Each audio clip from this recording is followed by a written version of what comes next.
Aladdin के जिन का ज़वाल। तहरीर अताउल हक कासमी। अलादीन का चराग नस्ल दर नस्ल होता हुआ जब अलादीन हफ्तम के हाथ आया, जो एक सीधा सादा इंसान था, तो उसने बाप की वफ़ात के अगले ही रोज़ चराग ज़मीन पर रगड़ा, जिससे फ़ज़ा में धुआं फैल गया और फिर उस धुएं में से उनका ख़ानदानी जिन खौफनाक कहकहे लगाता हुआ नमूदार हुआ।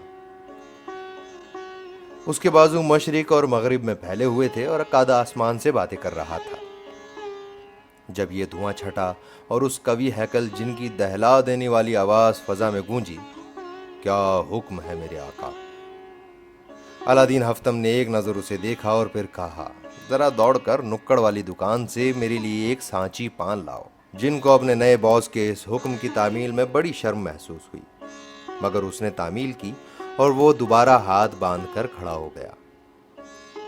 अलादीन ने उसे हुक्म का मुंतजिर पाया तो कहा, मैं नहाना चाहता हूँ, बाल्टी उठाओ और सरकारी नलके से पानी भरकर उसे सहन में रख दो। जिनको अगरचा एक बार फिर बड़ी सुबकी महसूस हुई, मगर उसने जो हुक्म मेरे आका कहा और गायब हो गया।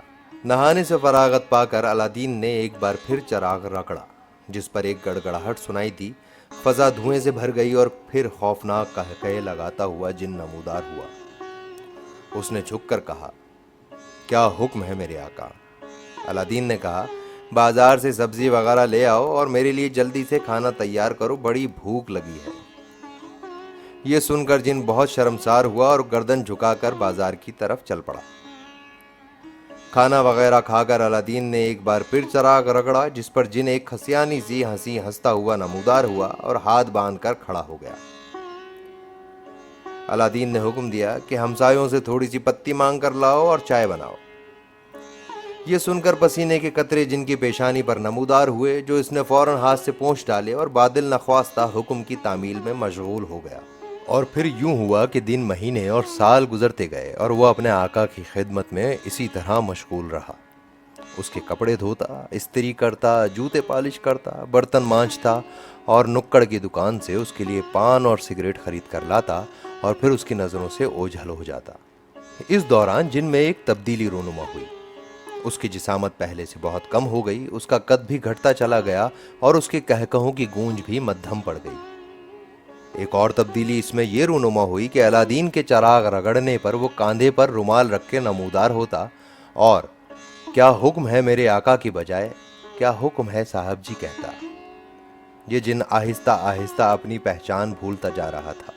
सो अलादीन के इस जिन की नकाहत अब रोज बरोज बढ़ती जा रही थी, हत्ता कि एक वक्त आया कि इसका कद घटते घटते अपने आका के कद के बराबर हो गया। उसके बाजू अब मशरिक और मगरिब में फैले हुए नहीं थे, बल्कि वो सुकड़ कर अपने आका जितना ही रह गया था। रफ्ता रफ्ता उसकी कमर में दर्द होने लगा और पट्टे भी दर्द करने लगे, जिसके लिए वो बाकायदगी से सरबेक्स टी खाने लगा।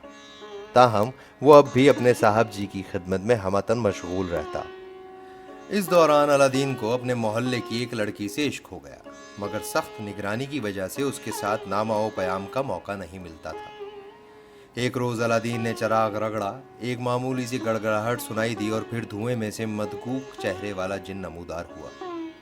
अलादीन ने एक रुक्का उसके हाथ में थमा दिया और कहा, यह रुक्का बुलैला को दे आओ। जिन के चेहरे पर नापसंदीदगी के आसार उभरे और उसने कहा, साहब जी मैं जिन हूं कोई। मगर अलादीन ने उसे खामोश रहने का हुक्म दिया और साथ ही 10 का एक नोट उसकी मुट्ठी में थमा दिया। जिनकी सरबेक्स टी की शीशी खत्म होने वाली थी, सो उसने ये नोट जेब में डाला और झेंपते झेंपते वो रुक्का बुलैला तक पहुंचा आया। बल्कि इसकी मौसर कारकर्दगी को देखकर मोहल्ले के दूसरे नौजवान भी अब उससे ये खिदमत लेने लगे। शुरू में उससे इस काम से निदामत महसूस होती थी, मगर फिर ये उसकी आदत बन गई। इस दौरान वो खुद को थका थका सा महसूस करने लगा। अब वो पहले से कर्रोफर वाला जिन नहीं था, बल्कि वो अपनी शनाख्त भूल गया था। सो अब उसे बुलाने के लिए चराग रगड़ने की जरूरत न थी। वो कांधे पर रुमाल रखे, धोती और बनियान पहने ऐसे ही सबकी नजरों के सामने पड़ा रहता। उसका कद अलादीन के भी कद से छोटा हो गया था। चुनाचा अब अलादीन ने उसे बुलाना होता तो वो उसे ओए छोटे इधर आओ करके आवाज देता।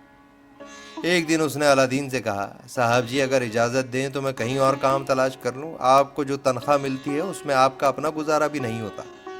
अलादीन ये सुनकर झेंप गया और फिर उसने रजामंदी के इजहार के लिए हौले से अपनी गर्दन हिला दी। सो ये जिन आजकल बाबू होटल में मुलाजिम है और छोटे ओए की आवाज़ सुनकर थके थके कदमों के साथ एक मेज़ से दूसरी मेज़ की तरफ जाता है।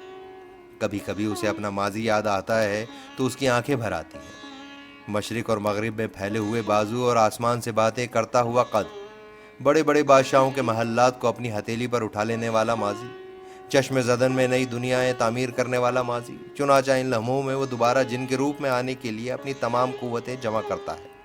मगर अपनी इस तमाम तर कोशिश के नतीजे में वो सिगरेट के धुएं जितने मरगोले में से अपनी दुखती कमर पर हाथ रखे नमूदार होता है। इस पर वो मारे निदामत के सर झुका लेता है और होले से कहता है, मैं बड़े कर्रो फर वाला जिन था मगर मेरे आकाओं ने मुझे कमज़ोर कर दिया। और फिर एकदम खौफजदा होकर वो इधर उधर देखने लगता है कि कहीं किसी ने ये सुन तो नहीं लिया कि वो कभी बड़े कर्रो फर वाला जिन था।